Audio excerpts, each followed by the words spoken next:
Hey everybody, I'm Lisa Young Sutton, and today I want to share a grand tableau that was laid by my friend Valentina last October, and I just received feedback on it. So this was one of her monthly How Am I Doing GTs, and her main focus for this one was on a decision she had to make regarding buying a new house and moving out of the country. So a lot of you have been asking for a How Am I Doing grand tableau based on the method of distance that does not use houses, so here we have one.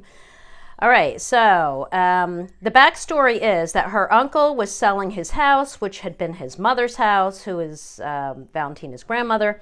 It was a beautiful home, sat on a great piece of property, but it had fallen into disrepair as it had been vacant for several years, unbeknownst to Valentina at the time. All right, so now, Valentina was attached to this house. She spent a lot of time there as a child. She had always dreamed of living there. She had an emotional attachment, okay? Plus, she wanted to keep it in the family, and she was really the only one with the financial means to do that. All right, so let's look at this grand tableau, and I can tell you how it all played out. All right, so now when you are laying a How Am I Doing GT, okay, for those of you who have my book, you know I have a How Am I Doing Grand Tableau section, and that is based on houses, right? So it's the same idea, and you're going to read it the same way, except rather than looking at houses, you're looking at the cards that fall, all right? So the first thing you want to do when you're laying one of these How Am I Doing GTs is decide on your life area cards, your theme cards that you're going to look at. All right. Now for her, the cards she was looking at were the house, to represent the house that she wanted to buy, the stork, to represent not just moving and relocating, but change. Right? Would something change? All right. The the ring for the actual contract or deal, like would we be shaking hands on this? Would we make a deal?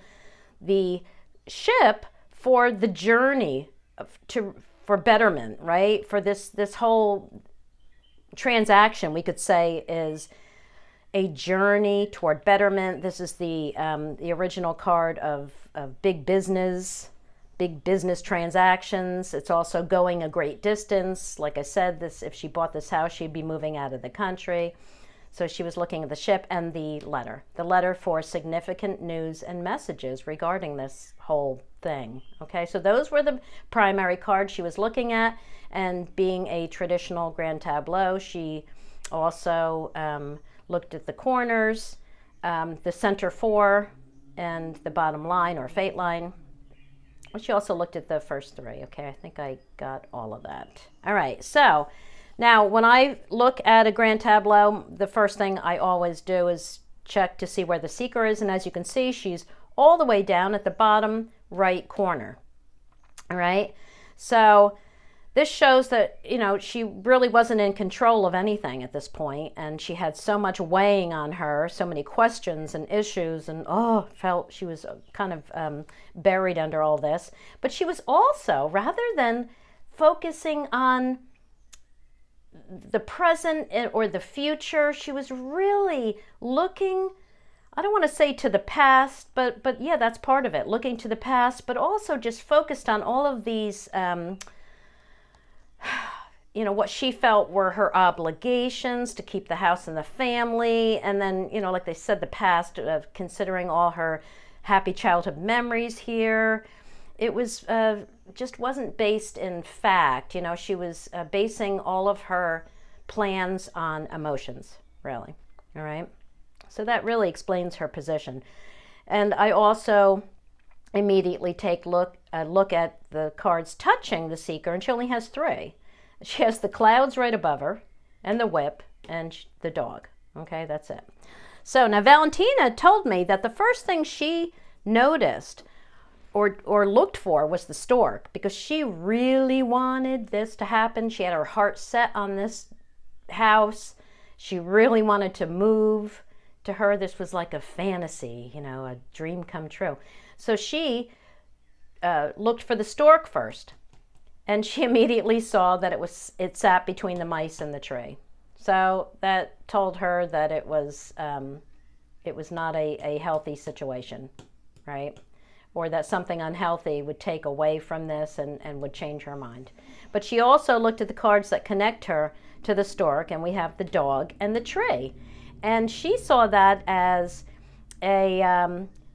remaining loyal to unearthing and getting to the root of the issues regarding possibly moving, okay? But she also saw that as a rooted friendship, right? A long time rooted friendship would change her mind, okay? And she said those were her first things that she wrote down, and it turned out to be exactly how it came out.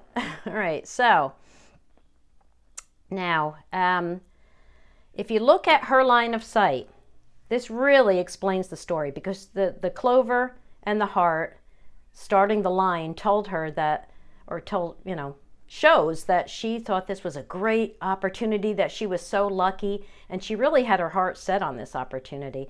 But she was following the clover and the heart. Now we have the child, right? So she was full of these childhood memories and love of this house, but she was definitely naive. She was naive about what she'd be taking on.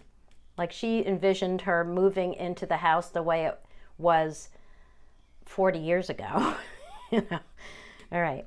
So then we have the rider facing the coffin, the news that ultimately came, and it turns out the news that came that ended this deal, right, that put an end to this journey, right, it's above the ship, came from her niece, all right? And then we have the ways and the dog. She decided to go another way and just stay loyal to where she was, that kind of thing. All right, so now if we look at the fate line, right, the bottom line, it starts with the key. When the key is in the fate line, it's kind of like there's only one solution, or the solution is this is the way it's going to be, you know. And the solution was to protect what she had, and this journey was wrong. Okay, because we have key, bear, ship with the coffin above it, and we have the fox. So this journey into betterment, this going the distance with this, turned out to be wrong. And she decided to go another way, right? All right, so she knights, interestingly, she knights to the cross and the fox. So she felt a duty. She felt a deep sense of, a duty, right? An obligation to keep this house in the family, and that was wrong. All right.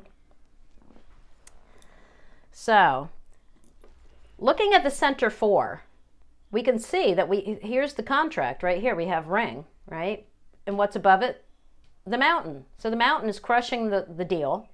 And then we have the garden and the birds. So all of the other people involved in this, all of the people she had to talk to and contact, were going to bring her disappointments and frustrations. And that's, there again, that's exactly what happened. The first 3 show her uncle with the bouquet and the snake. So this attractive offer that he brought to her turned out to be dangerous and complicated and deceitful, right? So it turned out that he had a lot of financial problems, hadn't put a penny into this place, probably ever. And here we have the letter down here with the tower above it. Now, when the tower is touching the letter at all, it's generally official news. And it was that she found out there were liens on the property because of his financial problems. Yeah, so what else? Well, if we look at the cards touching the house, I mean, look at all the cards touching the house. We have the stork, the tree, the book, the whip, and the clouds. So these are all troubling cards except for the stork. And the book told her that there was missing information. There were things she didn't know that she had to do research and find out.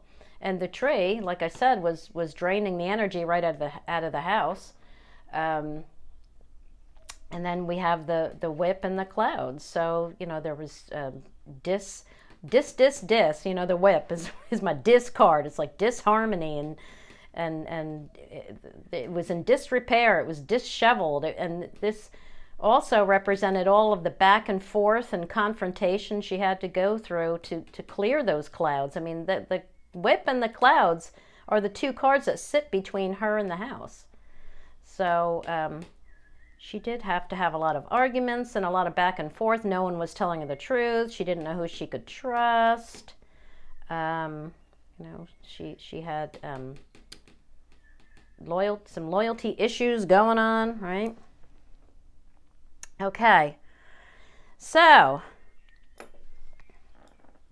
if we read all the cards around the ring for the deal, we can clearly see that there's risk.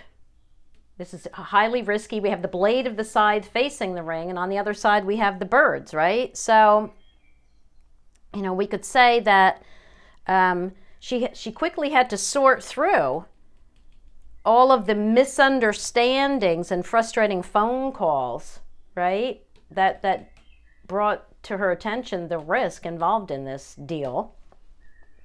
The star up here is her aspirations to reach her goal and all of that. That ends, right? It's met with a coffin. And we have the garden and the child, right? Like I said, all of the people she had to communicate with, actually, it turned out to be her niece, right? Was the one who disclosed that. Her niece brought her, with the rider, brought her the news of the enemy. Okay, who is the enemy? Yes, the mountain is the card of obstacles and challenges, but traditionally it was first and foremost known as the enemy card. Well, it turned out her uncle turned out to be an enemy in this deal, right? Because he was lying to her, and there were a lot of problems, and the house was a mess. Okay, so what turned out to be wrong with this house? Well, this is the cool part, because the house knights to the mice and the cross. So it turned out there was a severe termite infestation. The mice is not just mice. It's anything that erodes and decays and takes away and steals from what you have or what you want. And it's vermin and all of that, but it's also termites, right? Termites eat and erode your house. Okay, and that turned out to be true. And the tree right above, remember I said it was like draining the energy out of the house? Well, there were so many trees on this property, and none of them had been maintained in so long that the house actually not only needed an entirely new roof, and this is a big house, but tree branches had come right through the roof and had also damaged the entire first floor. Or top floor, not first floor, the top floor of the house. Forget how many stories this house was. What else? Oh, and then I already mentioned that the official news was that there were liens on the property. So those were all the things that turned out to be wrong with this house. And Valentina said that if she had not laid this grand tableau, she probably, because she has the money, she probably just would have bought it based on her emotional attachment and her sense of duty that she felt to keep it in the house and all of that. But because of this grand tableau and seeing that there were problems, and that, especially when she said that there was someone that she trusts that would eventually tell her the truth, and that turned out to be her niece. So there you go. Thanks for watching, everybody, and I will see you in the next video. Bye-bye.